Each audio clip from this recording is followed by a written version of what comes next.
Ici, dans cet exercice 12, on a Dylan qui met 70 centimes dans sa tirelire chaque jour et on veut écrire une fonction Python qui permet de déterminer au bout de combien de jours il aura 12 euros dans sa tirelire. Allons-y.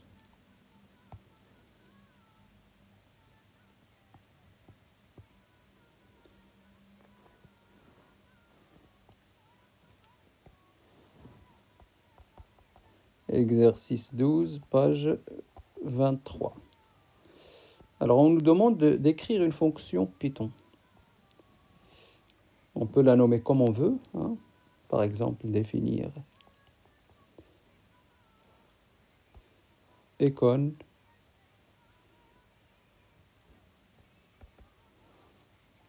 les économies de Dylan. J'aurais pu la nommer Dylan de quelque chose, Dylan entre parenthèses, de points, c'est comme ça qu'on introduit une fonction Python. Après, nous allons initialiser.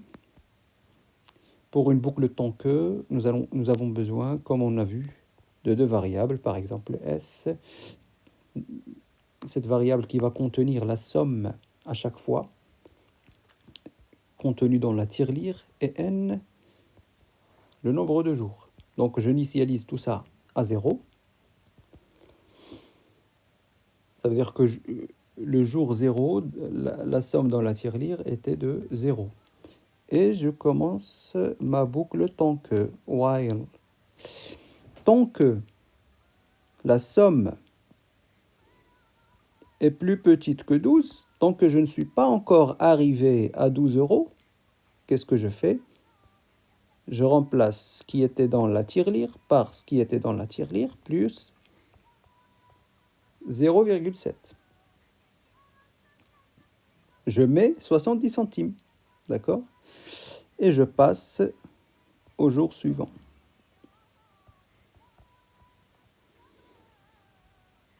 Voilà. Après, il suffit tout simplement de dire à Python de retourner return n, cette variable n, parce que la question était de donner le nombre de jours au bout duquel la somme dépasserait 12 euros. Donc là, le programme va exécuter cette boucle-là, va exécuter ces deux instructions tant que la somme n'a pas dépassé 12. Au moment où la somme dépassera 12, il y aura un jour qui est déjà enregistré. Et après, la boucle tant que s'arrête, les instructions ne s'exécutent plus. Et le n qui est enregistré, c'est le nombre de jours souhaité. Si on ne nous avait pas demandé d'écrire une fonction Python, on aurait pu se contenter de ça dans l'éditeur Python. On n'a pas à s'embêter avec ça. Et ici, au lieu d'écrire return, il suffisait d'écrire print. Ça veut dire afficher. Afficher ce nombre de jours. On n'a pas besoin de s'embêter avec une fonction Python.